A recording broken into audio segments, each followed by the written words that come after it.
in yet another session of my the Life After Death Summit for this weekend. I hope you guys managed to catch up on the interviews earlier today. They were really fascinating, and again we were speaking about all topics around life after death, preparation for death, the fear of death. Really important topics, which I'm sure many of you will agree are ones which we are really in need to discuss, especially for this year 2020. It's definitely been a challenging year for many people on so many levels. So it's I feel really honored to be here tonight with you and to be joined by an incredible panel of guests with me today and also for the next 2 days. So I hope you can join us. I hope you can share all of these videos with people who might benefit and contribute from them in any sort of way. And also please do feel free to send all of your questions in the chat on the side of the box of this video. If you do have any questions at the end, we'll definitely be doing a Q&A towards the end of the video. This is a completely free event, so if you do want to support the channel, all the information for that is below in the description, so feel free to send me an email if you want to know anything more about the channel. And so today we'll be speaking about the mind-body connection and therapeutic ways of dealing with the fear of death and dying. Again, a very important topic which we touched on earlier today, but now we'll be digging a lot deeper into the actual research of that and into the actual science behind it, which is just fascinating to discuss. So to introduce to you, my first guest today is Kim Pemberthy, PhD. She's a professor in Psychiatry and Neurobehavioral Sciences at the University of Virginia School of Medicine. Kim is a board-certified clinical psychologist and conducts research, teaches and provides clinical care at the UVA in Psychiatry and Cancer Center. Some of her research covers the mind-body relationship and exploring human consciousness, as well as extraordinary human abilities and experiences. Kim is dedicated to promoting diversity and inclusion and exploration of contemplative practices across cultures. She also chairs the American Psychological Association Society of Clinical Psychology Diversity Committee and is a fellow in the APA Leadership Institute for Women in Psychology. She has published extensively on psychotherapy and mindfulness, including her most recent book, co-authored with her daughter Morgan, who called Living Mindfully Across the Lifespan, an Intergenerational Guide, which is an incredible book. It contains so much research and important information that deals with mindful living and deals with the topic of therapeutic ways of dealing with death, with fear of and an anxiety around death, dealing with grief. So again, if anyone has ever experienced anything similarly, then definitely I can recommend you to read this book. It's really a gem. So Kim, welcome to Bridging the Realm and welcome to this channel. Thank you so much for taking the time to be with me today and with our panel. How are you? I'm wonderful, thank you. I want to say thank you for the opportunity to be here. Thank you so much. I really appreciate it.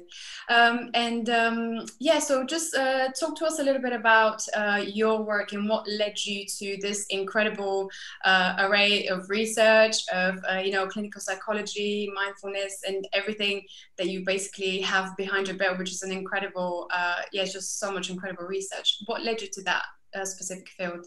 Yes, thank you for that question. That's a good question. I think I am fortunate because I have been able to combine my personal interests with my work. And early in my life, I was exposed to some mystical ways of thinking through readings that I did, for example, with Emanuel Swedenborg, who was sort of a mystic theologian and doctor and all around wonderful type of person from the, from long ago. And readings in the US as a child, reunions and by Raymond Moody, and just exposed to these different ideas of how life might be more than we perceive. And I had the luck then to be able to carry that into my profession of clinical psychology. And certainly in my work, over the past 20 years, working with patients who are sick and dying or mentally ill. I've been able to witness how powerful some of these realizations can be for them. The realizations that the mind and body might work in different ways, that it may not be just purely physicalist based. And recently become really very interested in what that means for people who are actively dying, and how they can go through that process with more peace and dignity and comfort. And so that's where I am today. I hope that my work and my interests will take me even further, because it's a big world, it's a big sphere, and there's so much we don't know. It's very exciting. It is indeed, yes. And I love the way in which you're combining your own experiences with this kind of more scientific world, which is, I guess, so hard to really, invite anything that's a little bit more mystical or spiritual or kind of outside of this physical reality. And I think that's really such a difficult thing to do, but I think you do that brilliantly, and especially with your book as well, which you've co-authored with Morgan. Yeah, it's just such a wonderful way to do that. So yeah, a really great way. And I just want to ask you a little bit about 2020. I know you mentioned earlier, just before we got on the live, how has it been for you? I think it's, and from what you've observed, tell us a bit about that. So for me, I'm using all of my coping resources and I feel very fortunate to have, completed formal study on that, because I am literally pulling everything out of my toolbox to use. With my patients, what I have found is that this added stress of COVID and the pandemic and the uncertainty has put many of them sort of over their limit. They just don't have the resources anymore. They were struggling to begin with, and then this comes along. And so we've been really working on just maintaining. And we, one of my patients came up with a beautiful analogy of, we're just treading water. We're no longer swimming to the other side. We are just sort of treading water, and that is good enough. And so that analogy has really stayed with me, because I'm like, okay, I'm treading water. I might go under for a second. I got to come back up and tread water a little bit more. And I don't know, but the people I'm interacting with, this seems accurate to them. This seems like, yes, we're just sort of trying to not make things worse and get through. So it's tough, though. I think it's been tough for a lot of people. Oh yes, completely. I completely agree. And that's such a good analogy to think about it. And I also heard, I think someone else describe it in terms of just, you just have to ride the waves. You can't stop the waves from coming. You just have to ride them and try to survive them, and that's it. So it's a good way to think about it. Do you think the fact that there's just so many people dying, especially this year, or that our focus has been on that specifically, that is just really created, even for people who are not who weren't affected by COVID physically, do you think that still kind of created this huge anxiety in terms of, what if I'm the next one, what if I die? Just the fact that there's just so many people around us that seem to be affected, did that kind of affect? Yes. Yeah. I think just that sense that it's all around us, the media is informing us. When this happened in 1918, there was not this 24-hour day cycle of media informing us of all the deaths, with a clock counting down deaths, which is really, if you think about it, pretty horrifying. And the idea, I think the second big idea, is that we don't know when it will end. So as everyone on this panel knows, and many of our listeners, that stress that we can predict will have an end is still stressful. And yet when we have that knowledge, oh, it's going to end at this point, like going to the dentist, they're doing some procedure, it's going to end. You're not going to be at the dentist forever having the drill going. This, we don't know. So we have this sense of not only the knowledge of all the deaths and the anxiety that brings, but also the sense of, we have no idea when it will end. So I think those two things make it very existentially traumatic and hard, at least from what I've seen. Mm-hmm. Oh yes, completely. Yeah, and yeah, there's so much we can talk about here in terms of the different approaches of how you allow your clients to deal with this. But we'll touch on that a little bit later on. So I would just like to introduce our second guest for today, who is the co-author of the same book with Kim, and that's Morgan Penberthy, who is the daughter of Kim. And she is a wellness and mindfulness advocate dedicated to bridging the gap between the wellness, psychological, and legal realms. She has a BA from the Wake Forest University in psychology and interdisciplinary humanities. She currently works at the American Psychological Association's office in Washington, D.C., where she provides guidance for applicants navigating the APA approval process. I can imagine that's very stressful as well. Yeah. Morgan has trained as a yoga teacher also, and a trauma-informed yoga teacher, and leads meditation retreats for kids and teens. And she's also the co-author of her first book, Living Mindfully Across the Lifespan, an Intergenerational Guide, which she co-authored with her mother, Kim. And you can find out more about their work in the book by visiting their social media channels. On Facebook, it's Living Mindfully Across the Lifespan book, and also on Twitter, it's Mindfully book, and Instagram, Living Mindfully book. And again, all the information is in the description below if you would like to check it out. So Morgan, thank you so much for joining me again. Well, not again, but also. How are you? And again, can you just tell us a little bit more about how you got into this field? Yes, absolutely. Well, thank you so much for having me here as well. I'm so excited to have this conversation and hear all of these different perspectives and expertise. I think this is a really fascinating panel that you've put together, and I'm very excited to be a part of it. So yeah, I definitely was influenced by my mother, who happens to be down here on my Zoom screen, with the kind of mysticism. My grandmother, her mother, I think, was one of the people who really was open to all of these different ways of thinking about life and death and consciousness. And so it was always something that was very openly explored when I was growing up.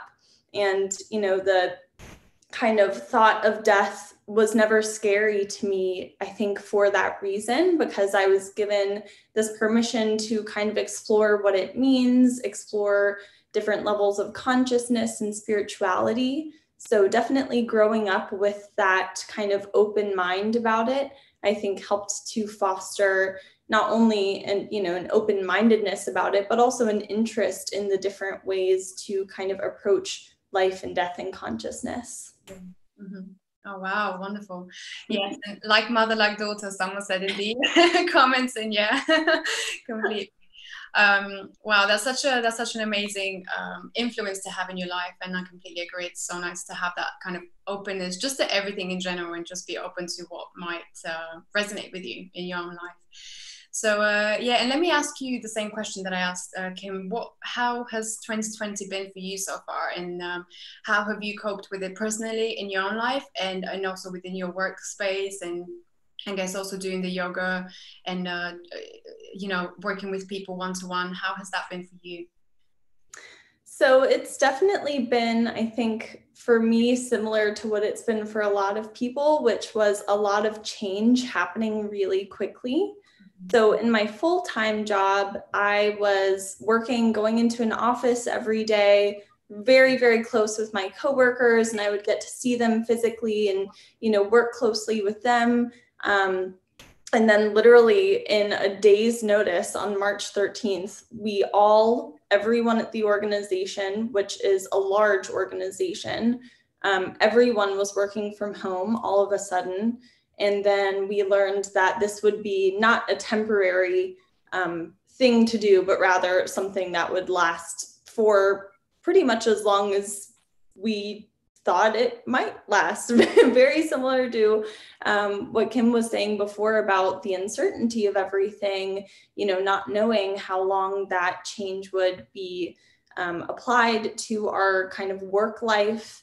And so as a result of that, I ended up moving from where I lived before, and just kind of a lot of things shifted at once. But I was incredibly grateful the entire time, and still am, for my support system, my family and my friends who, you know, even if I weren't able to see them in person anymore, definitely felt supported and appreciated. And, you know, just, I felt like they were there for me and I was there for them. And that really helped me feel, you know, grounded and able to handle the quick change that happened, was knowing I have these people who are here for me and who will listen to me, you know, when I have a problem or just need to vent or whatever.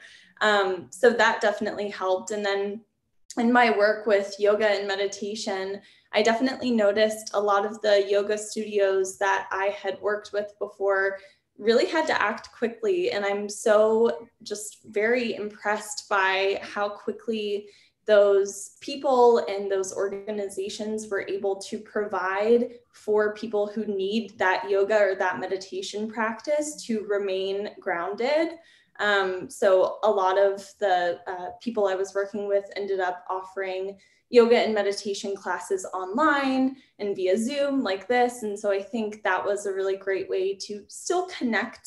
And we also had some outdoor classes as well. So that was a nice way to, you know, be able to be spread far apart, but still enjoy fresh air and that level of community. So I think there's been a lot of resilience and a lot of creativity with how the different people I work with and how I've tried to approach navigating this change.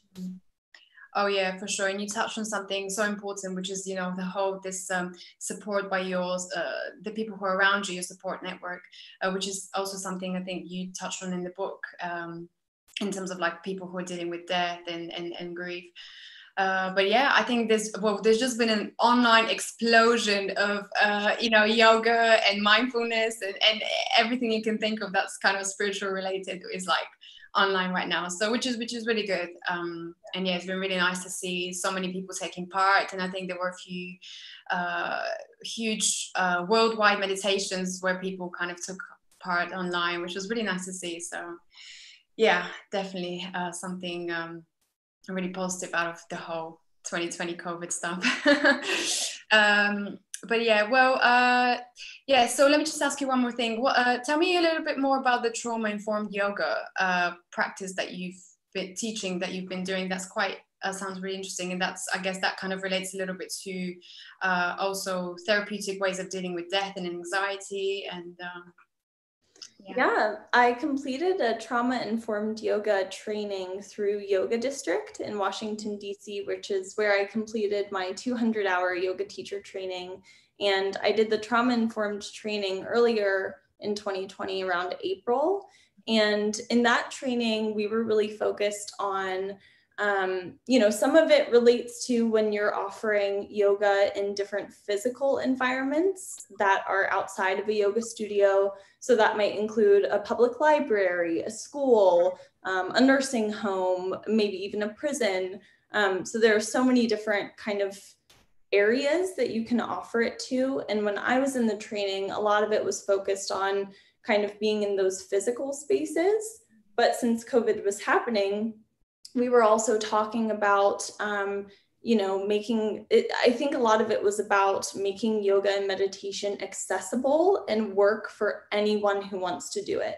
So someone who maybe, you know, it's more comfortable for them to do yoga in a chair than to get into downward dog, or maybe someone is a veteran and they have suffered PTSD and there are certain kind of elements to yoga that you might want to modify for that individual. So one example is, this is more related to a physical space, but with someone who may have that experience, you may have them face a door so that they can see an entrance and an exit and know that they are able to leave if they need to, know that no one will be surprise attacking them from behind.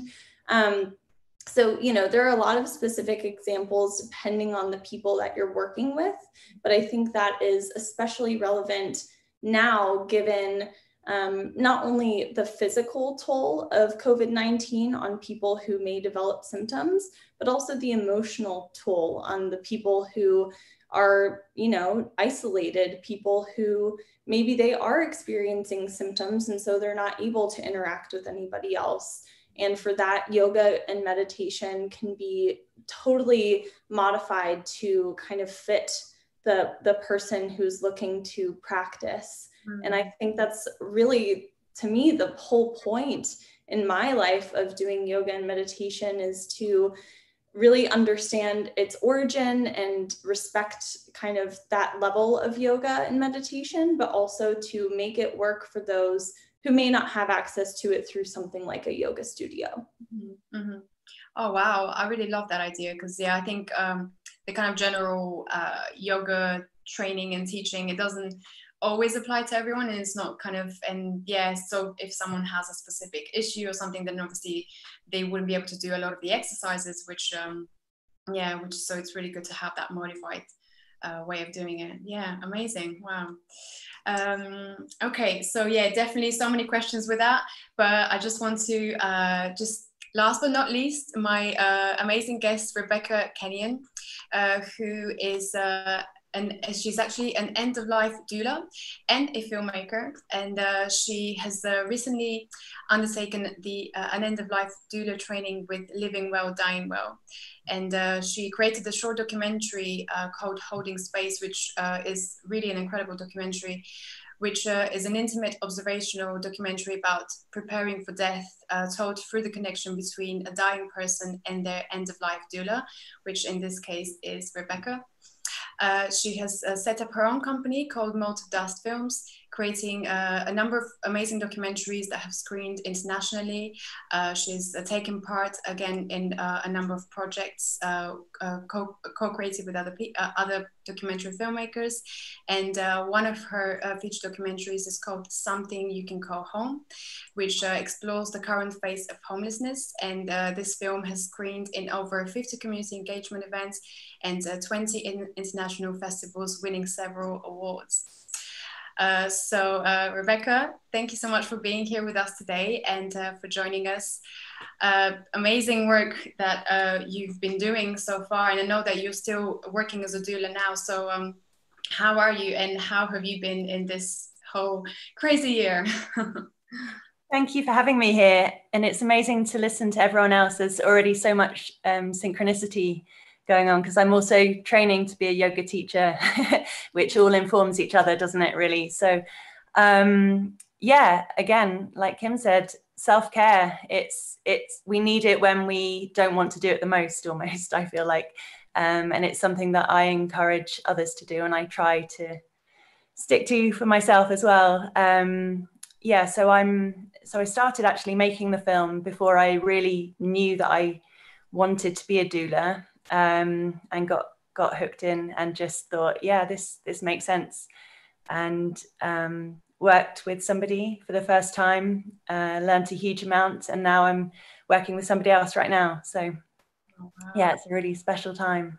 Amazing. Yes, and tell me a little bit about, well, what was that like for you? Because I know you obviously initially were just working as a filmmaker, like you just said, but what was that like for you getting into this completely different field to filmmaking? How was that for you in terms of, you know, I guess it was completely different, how you have to speak to people, how emotionally, how you deal with everything. What was that like? It's incredible, really, actually, because there is so much parallel between being a documentary maker and being an end-of-life doula, or in America often called a death doula in different places. It's being a witness, no judgment, and just listening, just being very present and seeing what comes up. You know, you might have a plan. I guess it's a bit like having a birth plan. Having a death plan is, you know, you prepare and you say what you would like, what you would want your environment to be, and who ideally you would want around you, what kind of things you enjoy. But you have to be also prepared to throw things out of the window sometimes and just move with how things go. So that's been a good life lesson, you know, working alongside that as well for me. Yeah, always. Oh, wow. Yeah, I can imagine the amount of gems that you've had and wisdom coming from the people that you've been around is quite incredible, and similar to Kim and Morgan as well. yeah, Wow. it's a real privilege. Yeah, amazing. Wow, thank you for sharing that with us. Right, so yes, I guess with leading from that, we can really begin with the whole theme around what is good death and what is bad death. You know, what is good death look like to you, and what does bad death look like to you? So that's, I guess we can start with Kim with that one. Yes, unfortunately, I've seen too many bad deaths. And I think, well, just to describe what that means to me in working with patients is where the fear of death is so prevalent, either in the person themselves who is dying actively, and or their family and friends. And what you will see then is, in my hypothesis, and the research seems to support this, is that fear then sort of creates a denial and this persistence in trying to find additional treatments, and sort of not recognizing that no other treatment is really going to substantially extend this individual's life, and that there needs to be a shift to acceptance and progressing through. And so I think this is primarily what I see because I work in a hospital system. And so these patients are in the hospital, they're either they're inpatient, meaning they're staying there, or they're coming almost every day for different medical appointments because they are actively dying. And so that is, to me, the most challenging and difficult is when people are in this sort of denial because of their fear, and they're not really able to let go of this idea that some medical treatment will help. So that is my challenge. And unfortunately, I will have to say, and it breaks my heart to say this, in America, at least, which is the only health system I've worked in, our physicians and our nurses and our healthcare providers are really trained to treat, to continue treating, certainly to do no harm, so they won't take it to the level where harm will be done. And yet that can be a subjective line of where is harm done.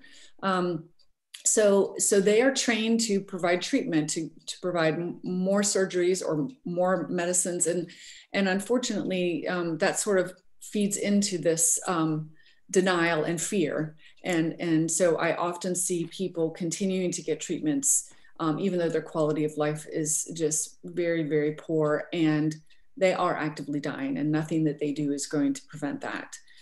So that's my challenge in the population that I work with.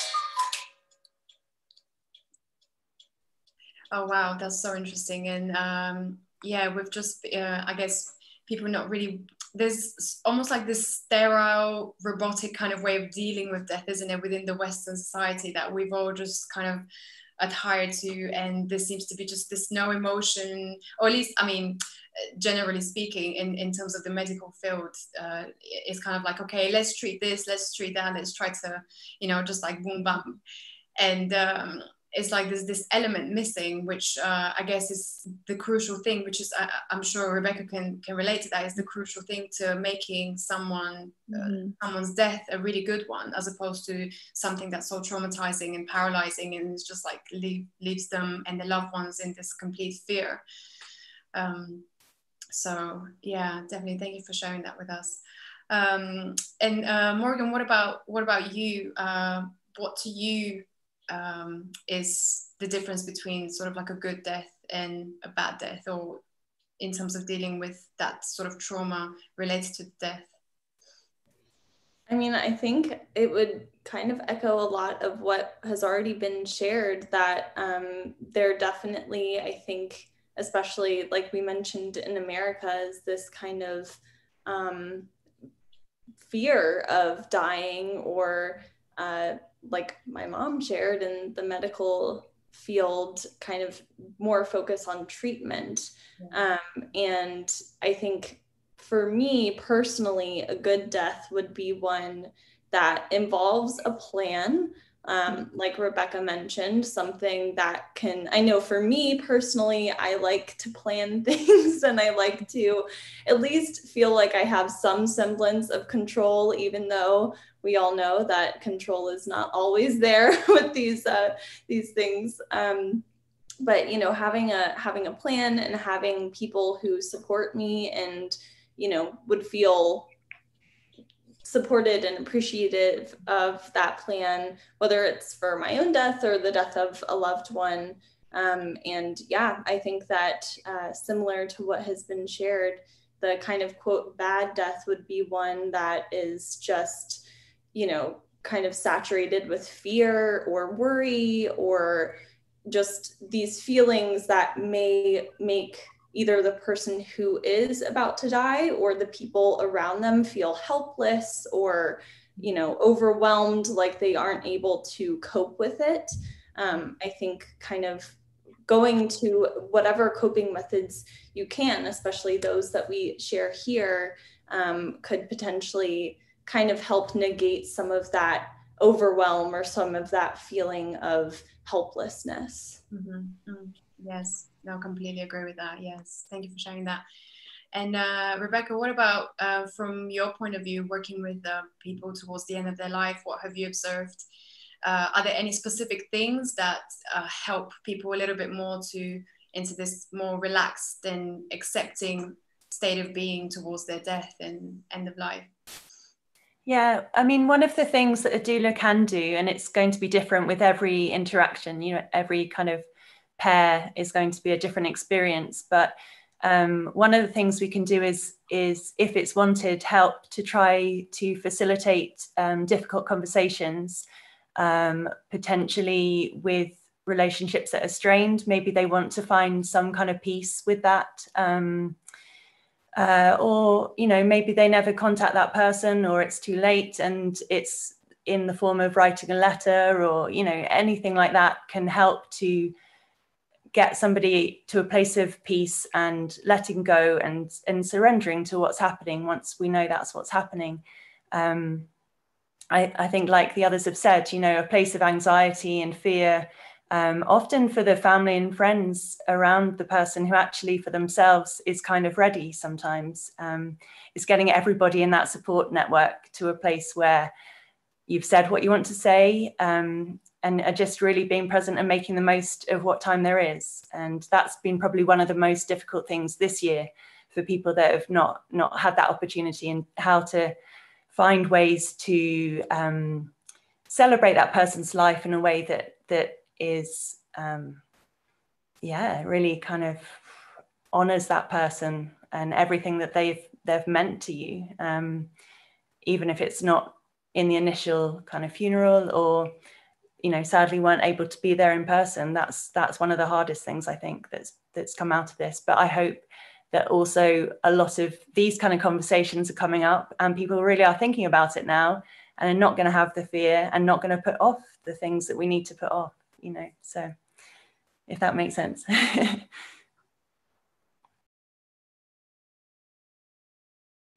think you're muted. Thank you.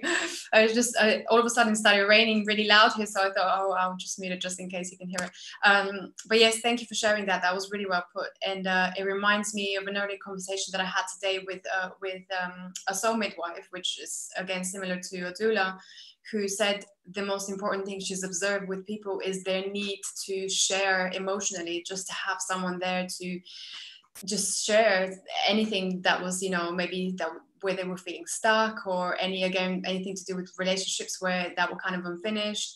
And it seems like a lot of people who are nearing their end of life, that seems to be just the most important thing kind of either holding them back, or that allows them to really just let go and just allow themselves to accept what's happening. Yeah. Kind of, yeah. I think also I really didn't understand at first the importance of the role of somebody like a doula, because you can't often have those conversations. You know, if you're having an existential crisis, you can't necessarily go to those closest to you because it'll worry them, whereas somebody neutral but caring is the person that you can get that out with. I think that's really important. And you know, it works with people, say at the hospice or any kind of medical staff, but who maybe don't have the time to be able to sit in the way that they would like. So. Oh yes, totally. Morgan and Kim, do you guys find that in your own practice? I know you do kind of a lot of one-to-one work. Do you find that people are a lot more open to discussing their personal issues with someone who they might not necessarily be part of their life and family? Oh, absolutely. Absolutely. And I think what Rebecca said is so important, is having someone to do that life review or share those concerns, those burdens, that is not always in the immediate family. Certainly many of the patients I work with want to express certain emotions to loved ones. So they might want to express to their companion, their partner, how much they love them. And yet there are other things that they wish to process or review. And it is, I think, most effective and reassuring with a trained professional who's not they're in their immediate circle. So I would completely agree with that. And in fact, you know, in psychology, that sort of meaning-centered approach or life review is really a component of helping people to move towards a good death. You know, earlier when you asked about the good death versus sort of a not so good death, I focused on the not so good death. I do see good deaths as well. And really those are in people just like Rebecca and Morgan were talking about, where they've been able to process some of this, review their life, find meaning, or they have a context with which to approach death. So they have a faith system, they have rituals, they have that are shared with their community. And we know from the psychological literature that this is, you know, the other way to approach death. So denial will work, not always having all the side effects you might want, and meaning making will work. So accommodating the approaching death in a way that makes sense to you and your community. Yeah, no, that's really interesting. In your book, you talked a little bit about the different approaches like life review therapy and what you just mentioned, meaning making. Is there one specific one that seems to work for most people, or is it different according to the person and their cultural beliefs and what works for them personally? From seeing Rebecca and Morgan smile, I think we probably all agree that every life is different and every death is different and unique. Yes. Certainly we have research that we can look at when we sort of conglomerate all the data. And that speaks to all the data. It doesn't really speak to each individual though. So yeah. No, that totally makes sense. Yeah, I guess it just goes with like everything else in life, isn't it? Everyone has a specific way of dealing with things in a different way. So yeah, Rebecca, do you want to add anything? Only that it's going to be human and messy. I think, you know, and in that comes humor as well. It doesn't all mean that it's a dark, morbid time, does it? It's, you know, often there is some kind of dark humor because it gets back to the basics of bodies are messy, you know, and life is messy. And there's no reason that death may not be quite like that as well. But it doesn't have to be a bad thing. Yeah, that was all. That's a really good point. Yeah, that's good that you reminded us of that. And so one thing that fascinated me was the fact that fear of death actually has a name, and it's called thanatophobia. Did I pronounce that right? According to your book, Kim and Morgan. Okay, so is this like a very known thing? I've never actually heard of it. Maybe it's just me. But it's so it's a quite a big deal then, fear, death, and anxiety, and it's like a quite a trend. Well, it's, I think in science, we always give, complicated names to simple concepts. So yes, that's the name we use when we're doing research. I don't know, to intimidate people. I don't know why, but so, and it is well known. I mean, we have written review papers on the history of fear of death and dying, and different approaches to it. So this is prevalent across cultures. So it's not particular just to the Western cultures. And of course, each culture over time and different ages has sort of approached it in different ways. It's very interesting because, as I said, cultures with strong spiritual traditions seem to have a bit less of this. And so again, it goes back to this sense, if we can make meaning and I think, as Morgan alluded to, be introduced to this concept over time from the beginning of our lives, it can make a difference. We may see reductions in fear because we have been exposed to that this is a normal thing. This is, the result of being born. This is why doulas at the beginning and the end of the life are both called doulas, because this is not like new and unexpected or bizarre. It's the result of being born. You are going to die. So I think it's also interesting to look at the literature on other kinds of people that don't seem to have this intense fear of death and dying. And that I've done some review of the literature and written about people who experience out-of-body experiences due to having a near-death experience.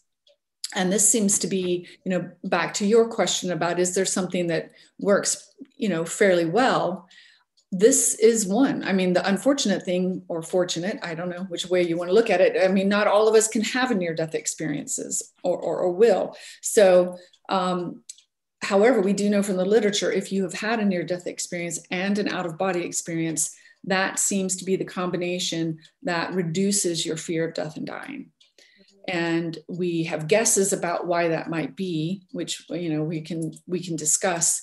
I've always thought, though, that was extremely interesting. And we're doing some research right now to look at what is it about that out-of-body experience that seems to be so potent.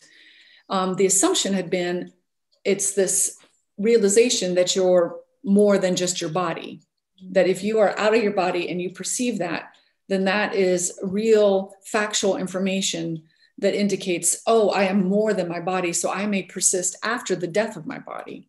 And that alone would really reduce your fear. And that may be the main ingredient. Some of the research we're looking at now, and we have some initial analysis, but we have not published this yet, is that it seems to only work if your out-of-body experience is also associated with really positive emotions. So we don't know, is it that sort of that euphoria, that positive emotion that comes along with most out-of-body experiences? Is that somehow important? And all of these things are really interesting to me because they might lead to helping us understand it and maybe helping us further develop approaches that would help people approach their death without fear or reducing their fear. So these are very, very exciting developments to me in that arena.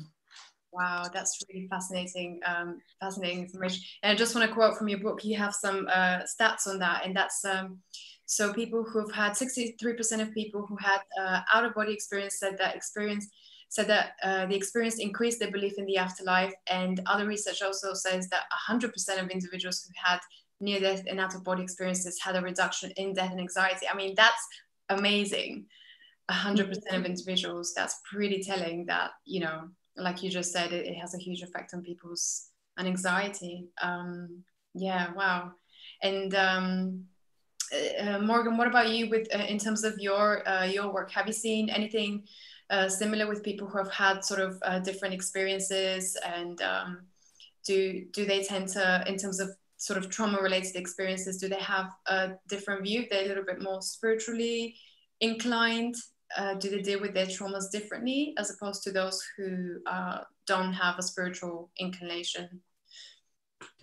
I think one thing that's kind of interesting about yoga and meditation is that I find a lot of people who I've worked with who practice yoga and meditation do have some sort of spiritual inclination, even if it's not directly tied to a specific religion or a specific deity. I feel like most of the people I've worked with in my experience have believed that there's something bigger than just what we experience here on Earth.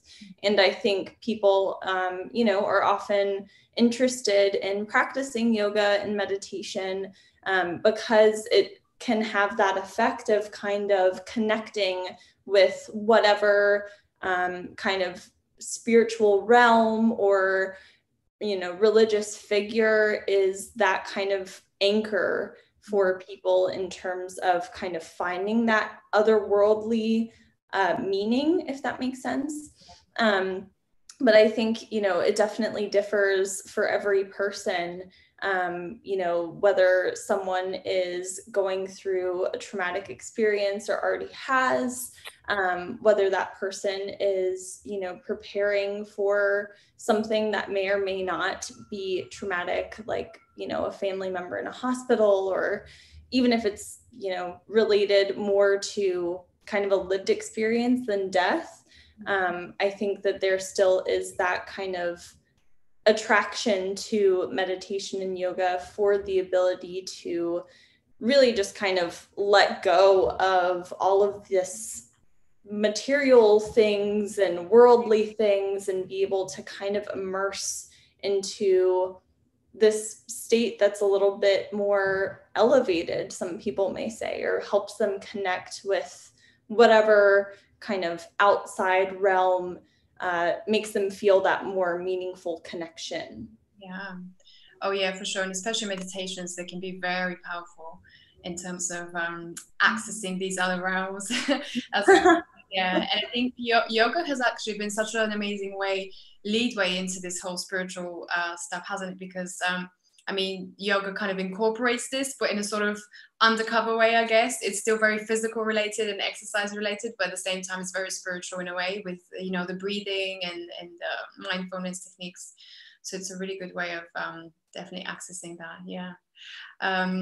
And Rebecca, I'd like to ask you, what have you observed in terms of working with people towards the end of their life? Have you seen a difference in terms of people who have a belief in, I guess, the afterlife and who are a little bit spiritually inclined as opposed to those who are not so much? Or have you such people?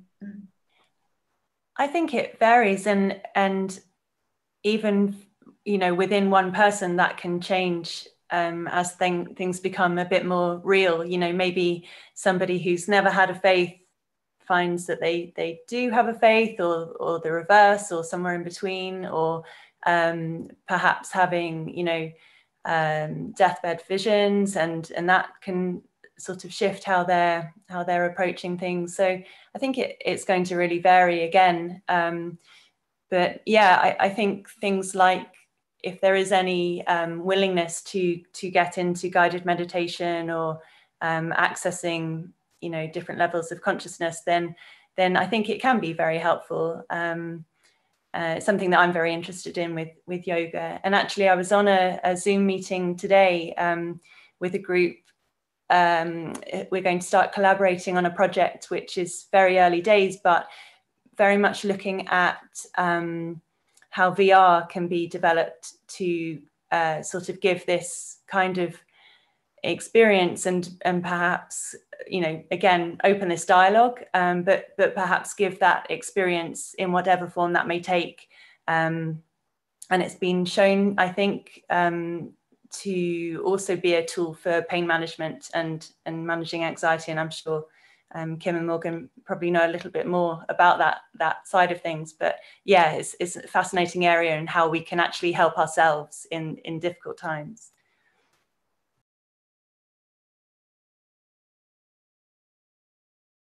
I think you're muted again. Sorry, I'm not myself anymore. Yeah. So by VR, you mean virtual reality, right? Yeah, virtual. Oh, wow, that's fascinating. That'll be really interesting to explore. Yeah. Kim, have you ever experienced anything or worked with any of those methods? Well, I'm so excited to hear Rebecca mention that. So I'm going to have to follow up with you about that. Yes, so there is research in the review we did looking at different approaches to reducing fear of death and dying. There's been some research in virtual reality or augmented virtual reality experiences of out-of-body experiences.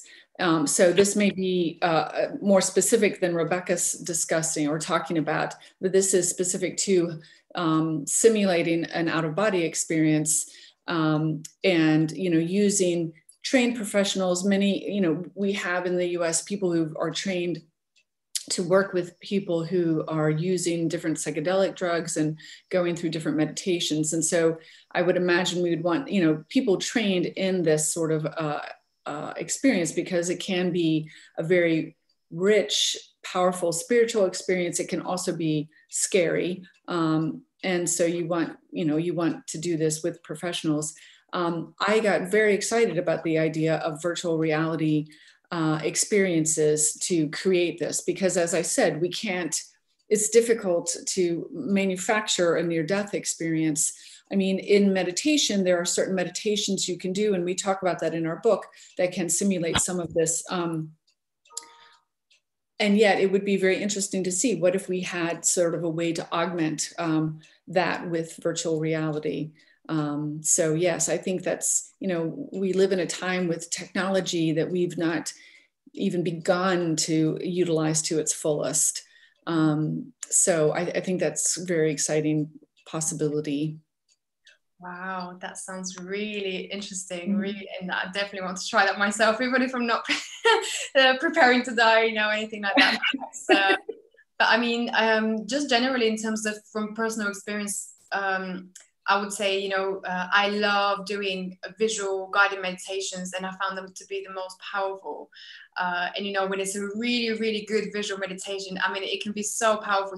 You feel things on a very visceral level. So I can imagine if you were to do it in VR, that would be just, you'd be able to physically feel things and see things and even smell things.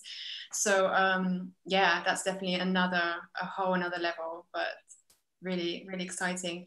And Morgan, what about you in terms of meditations? Have you noticed that people tend to have, when they have this sort of a very high level of, very intense meditations, do you see a difference as opposed to the generic ones that, you can kind of just listen off YouTube or something like that? Have you seen a difference in terms of how people react to them? That's an interesting question. I think it's also interesting to think about people who might be newer to meditation, or especially young people. So I've led meditation retreats for kids and teenagers, and that's how I first got involved in meditation, was going to a retreat when I was a teenager. And, for my personal experience, I was kind of like, what is this? I'm not sure about it. I'm just going to do it, whatever. And I noticed, a lot of the kids and teens that I work with, either it's like their parents convinced them to try it, or, they kind of felt like they were pushed into it, or, it's like, mom told me to do this for an hour or whatever. But one thing that's really cool that I've noticed is, especially a lot of the practices I do with them are visual practices. We'll do things like mindful eating, where we have an apple slice and you're really taking in the scent, the texture, the way it looks, and kind of taking a newer approach to doing something that all of us do every single day. And I've noticed that with those types of practices, the kids and teens especially, I've gotten feedback from kids and teens that are just like, I didn't even know this was a thing. I didn't even know that I could calm down so much from doing something so simple. I remember when I was a teenager, I led one of my first kind of other teen retreats. It was a bunch of other girls in my class. And I remember one of them texted me a few weeks later and said, I am so incredibly grateful for that guidance, because she had just taken a bath, like a bubble bath, and had meditated, just focusing on her breath. And she was going through a really rough period of time, and said that that was just like a life-changing moment for her, that she felt like she could be there for herself. And she could, whether or not she was visualizing things, she could just take 3 deep breaths in a calming environment and know that like she has her own back.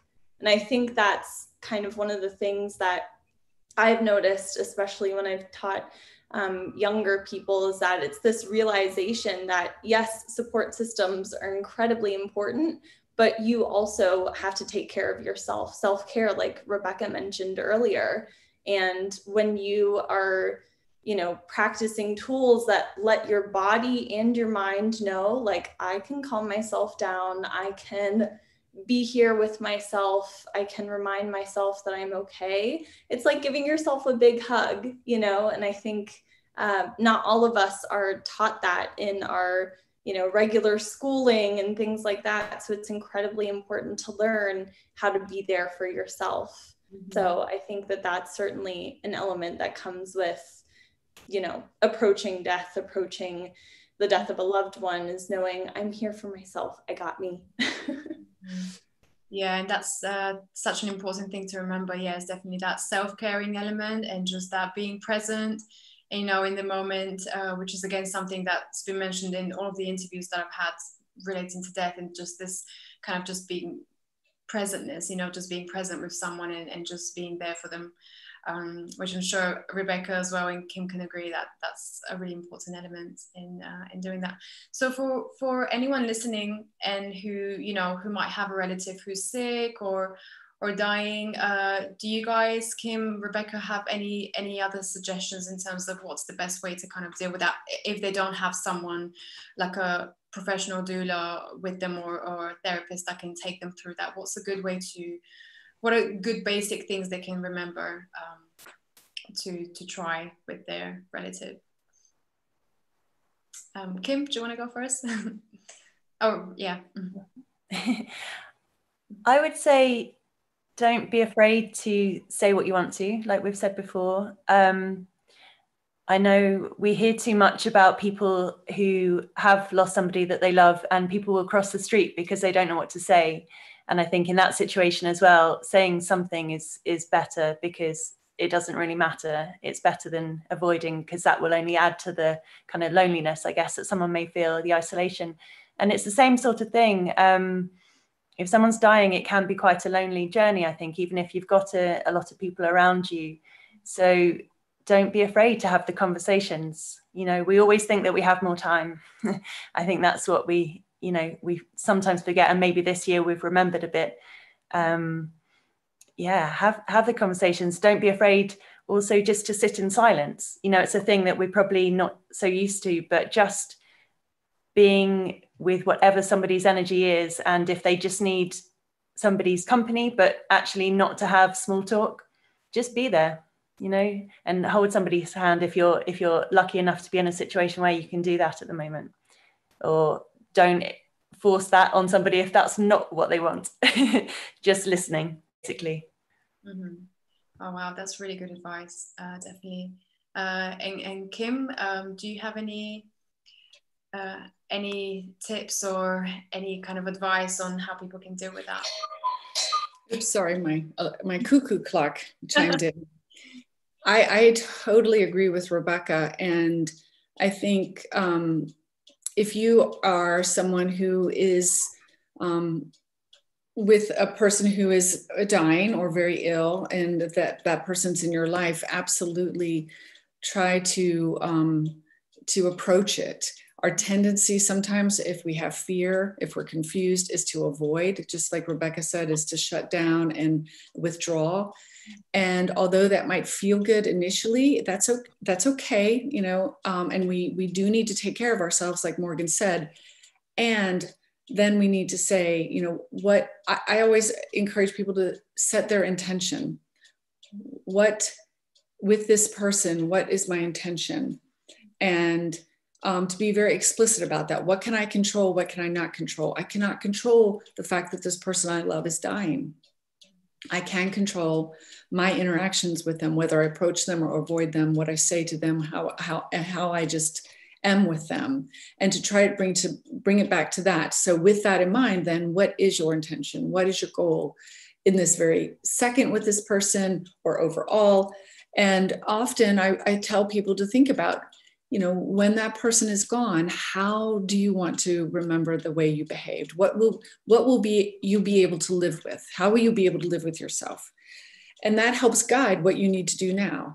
You know, if I imagine this person's now gone, what can I look back on and say, I'm proud that even though it was hard and I was scared, I approached them and I told them I love them and I asked them what they need and I was just with them. And that's sort of how I advocate for folks to do it. And sometimes we need specific steps because it can be overwhelming. We get very emotional. We don't know what to do. So just trying those specific steps can be really helpful. Mm-hmm. Oh, wow. Yeah, that's really important. Thank you for sharing that. And actually this is funny. It reminds me of, well, it's not funny, but it reminds me of a conversation that I had today with a psychic medium who was, again, we were speaking about this and she said, because she can communicate with souls who have passed on. And I asked her, what do they normally say when they do come back and when you have someone coming to see you? And she said, normally it's things like, I wish I told you I love you. I wish I spent more time with you. So it's always these, you know, emotional things that, again, are so important, like everyone said today. So I think that's it all kind of ties in together, doesn't it, with the presence and that. Yeah, and let's talk a little bit about the this sort of aspect to it, the more spiritual and, you know, life after death sort of aspect. Kim, I know you've done some work in terms of sort of experiences, extraordinary experiences, and that people might have had. And I remember you in a previous talk that I've seen with you, you mentioned you were working with a client who did meditations to heal a specific something that he suffered with, and he ended up hearing his mother in one of his meditations. Can you tell us a bit about that? I find it quite fascinating. So yes, he had an addiction problem and depression, and had tried for decades with success and then failure again, you know, being sober and then falling off the wagon, struggling with depression, getting a little better and then relapsing. And I was beginning my work with him. He had seen many, many therapists, many psychiatrists, many doctors. And so we were, you know, beginning a therapy. And one of the things he had never been exposed to was any kind of contemplative practice, meditation. So we started with that, mainly to sort of get him centered. And quite frankly, because he had received every treatment possible and I didn't know what more I could do. And the meditation he took to right away, and it was so effective for him in reducing his anxiety, the sort of basic things in medical settings that we train people with meditation to do. And then he reported this experience where he did hear this female voice, and it was never clear that it was his mother. I have to correct. And it was interesting because it was quite stern. It was not what you might imagine, a loving, gentle sort of thing. And he said it was just what I needed, though. It was like it knew that was what he would respond to. And it basically, you know, had this impact, this experience that was very real to him. I could, you know, he said it was real. I heard this and it did happen. And he basically also described that sort of this experience, almost like not a life review, like the future review of like what would happen if he continued. And that combination just came to him instantly with this voice, this stern sort of voice. And he literally stopped drinking with no problems. We typically would see, a lot of withdrawal and difficulties, none of that, and no relapse. And so he, and I've touched base with him periodically, as I do with my patients, and he still has not relapsed. His depression is better. And it was just amazing, because it was one of these things you never see sort of change it immediately. And it came from within, and really from, it's got to be some sort of other higher power or collective power, because it certainly was not me. And it was, I think, more than him as well. Mm-hmm. But it's situations like that, when you experience that are just hard to refute. I mean, yeah. Yes, for sure, the evidence is there. And I guess that they kind of intertwine these worlds, isn't it? They're always the physical and the spiritual, and through meditation, that's the bridge, isn't it? That's the bridge between the two. Morgan, have you observed anything with your meditation practices, and anyone that you've worked with? Has anyone ever experienced like this kind of more deeper, connection with this non-physical reality in a way? I think, I definitely, when I was going through my yoga teacher training, there was a cohort of about 8 of us. And we practiced, obviously, meditation and yoga every single day for 3 months. And it was just, it was every single weekend, but, we were still spending a lot of time together. And I remember at one moment, for me personally, this was a wild experience. We were doing a guided meditation, and the person who was leading us through the meditation, their guidance was to envision walking toward a boulder or a large rock that had a box in it. And you could envision whatever the box looked like, whatever the rock looked like, your surroundings. It was all kind of whatever came to you.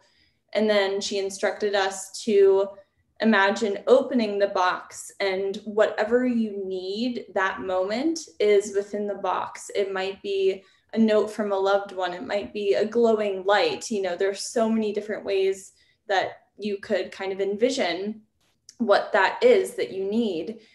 And I remember while I was meditating, I had this vision of the boulder and this wooden box on the boulder. And then my vision almost looked like a split screen. So it's like here at the bottom was this boulder and this rock. And then at the top, there was another boulder and another box, but it was like a totally different environment and landscape. And I was opening both boxes at the same time. And I can't remember exactly what were in the boxes. I think it was a lot of glowing light. But then I remember feeling like I was traveling. And it's so hard to explain, but after that meditation, 2 different people in my cohort, the person who instructed the meditation asked us to share anything that came up. And 2 people in my cohort said, Morgan walked through my meditation and she was glowing in white. And I was like, what? Like, I totally could feel myself in these 2 different planes, but I had no idea what it meant. And they were like, she passed by, she was glowing, and she like waved and said hi, or, giggled or something. And I just remember thinking like that was one of the most intense meditation experiences I had ever had. And it really solidified my belief that there is so much that we don't know, and that we really can communicate with other people even when we're not physically with them. It really helped me to feel like, if there's someone in my life who I can't go physically hug right now, like so many of us are experiencing with COVID, I can envision myself hugging them. I can envision sending light to them. And that was just something that really helped me feel that that's real. We really can communicate with our loved ones in so many different ways than what we might, initially think. Mm-hmm. Oh yeah, completely. And as you've mentioned in the book, there's this, I think one of the approaches to dealing with the death and anxiety is this, is the idea that, we are all connected in this bigger kind of vision or existence that we're part of, right? So that's really, I think I find it very helpful to know that there is something bigger out there. It's not just me, and yeah, definitely. And Rebecca, what about you? Have you, with your work, do you do any sort of meditation practices with the people, and how do they find them normally? Do they find them sort of beneficial to them in allowing them to kind of relieve themselves from the anxiety? Yeah, it's used if it's wanted, and sometimes people are pretty well into their practices, and they know for themselves what's already working, so you're just there to support it. But what Morgan was saying reminded me of some of the training with Living Well, Dying Well, and we did similar things. I remember one exercise walking along the timeline of our life, and that was a really useful thing that stuck with me. And then there was another day where we had a guided meditation as this group, as this kind of cohort, like you said, and we came out of quite a deep meditation, and then we were instructed to write a letter to ourselves as our future self, sort of maybe a week from death. What would we say to ourselves? And it's exactly the kind of voice that I think you're describing, Kim, kind of tough love in a way, for me anyway. It was of just cutting out everything, getting right to what matters, getting right to the essence of everything. And then they took the letters and they were posted to us a while later. And I actually lost mine for about a year, and it came back to me exactly when I needed it. So yeah, that's the kind of we get things when we need it, don't we? And it's the same thing with people that we love who've died. We might look for signs, or there are just undeniable signs from them, whether it's real, whether it's just for comfort, who knows, but I know what I believe. So yeah. Oh wow, that's so interesting. And do you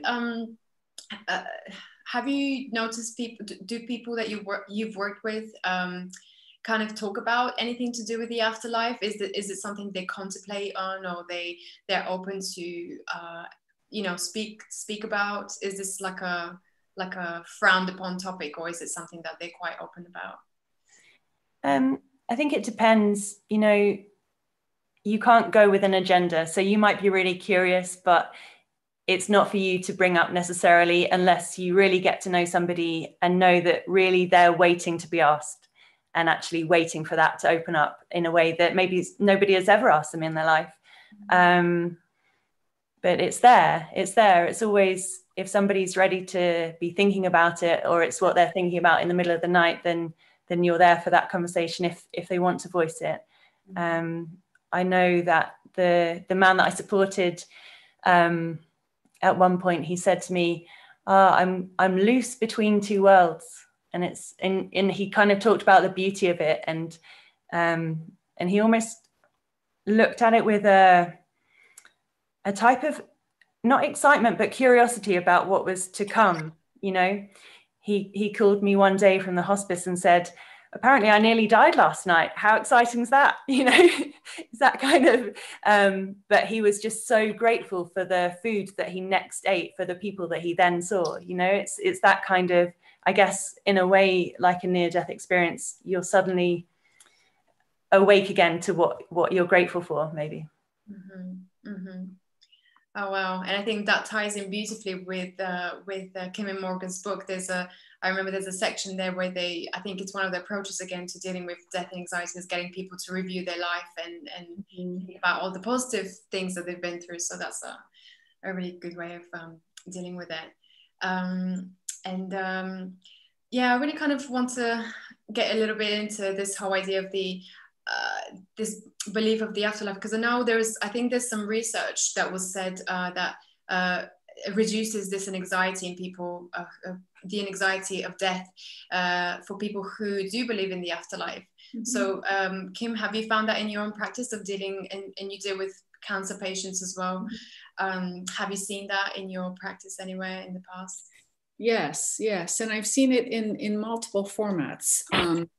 You know, I've seen it through, as I said, people who have an organized faith, are part of a culture where they have a systematic belief about what happens when they die, and that's incredibly comforting to them, and many of them have good deaths. I've seen them, as Rebecca alluded to, like gain this at this period of their life. So they might not have come into this death process with that, with a religion or a spiritual belief, and yet through their experiences, they might begin to. And I totally agree with Rebecca and Morgan about, you know, really offering this in a respectful way if people are ready. And I have the obligation of trying a little harder and more urgently, because this is part of my job, is really to help them. And meditation has been a nice gateway to facilitate that. So they may be less resistant to just beginning with a breath meditation, a guided visualization, and then moving into what are the ramifications and what, you know, and trying to get them to the place that Rebecca was describing that the gentleman was in, of this curiosity of, which then allows for someone to hold maybe a belief, maybe an agnostic or even an atheist who now can genuinely open up to the possibility, maybe there's something else, something bigger. Maybe there's not a God necessarily, and yet we're created and part of this large thing. So it's different for different people. I have found, though, to more to the point of your question, that the people that can find that can sort of conceptualize their death as having this meaning because it's part of something bigger, do have better deaths than the folks who never get there because they're still caught up in fear or denial. Mm-hmm. Mm-hmm. That very much resonates with the research that I've read before, and also the previous interviews I've had with the soul midwife, and she kind of said this very similar thing. Well, right, guys, thank you so much. It's been, quite a journey. We've discussed so many topics, which I'm sure everyone watching and who will be watching will have great benefit from. So again, guys, please do share this video. It's so important that this information gets out. Is there any last words you guys would like to share with anyone watching today? Kim? I would just say the theme today has been be kind to yourself. And I would encourage people of all times, this is the time to be kind to yourself and extend a little bit more kindness, a little more support. We're all so stressed and we're all going through so much. We need to sort of circle the wagons instead of turning on each other, and really think of ourselves collectively as one unit trying to get through this. So I just encourage people, extend that kindness to yourself and to the people around you. Wow, thank you for that. Morgan, any last words? Well, thank you. I'm so honored to be a part of all of this and to have listened to all of this really just incredible information and, exchanged these thoughts and these perspectives. And I totally agree. Taking care of yourself right now is super important so that you can take care of others in your life who may need or want your support.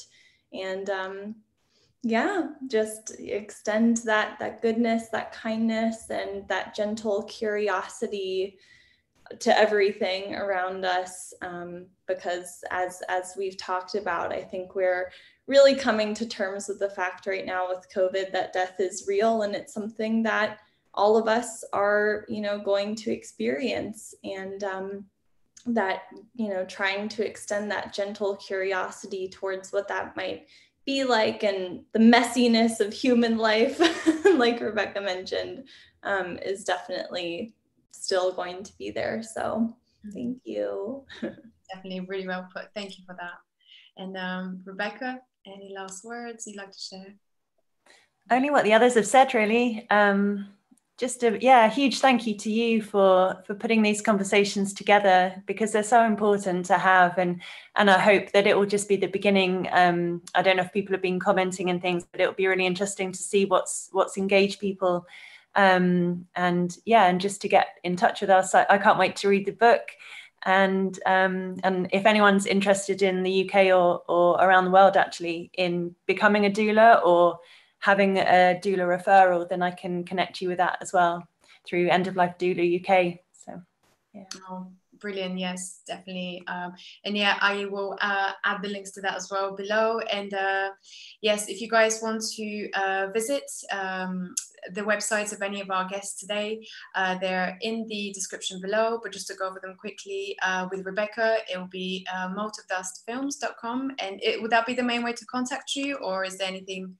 Yeah, moteofdustfilms.com. And also, yes, the book by Morgan and Kim is, you can check it out on Facebook, Instagram, or Twitter. It's called Living Mindfully Across the Lifespan book. So do check it out. I definitely recommend. It's an incredible read. And again, guys, thank you so much. It's been an honor to have you, and what a wonderful conversation. So yeah, thank you so much for your time. I really appreciate it. Thank you. Okay. Thank you so much. Thank you. All right. Thank you guys for tuning in, and until tomorrow.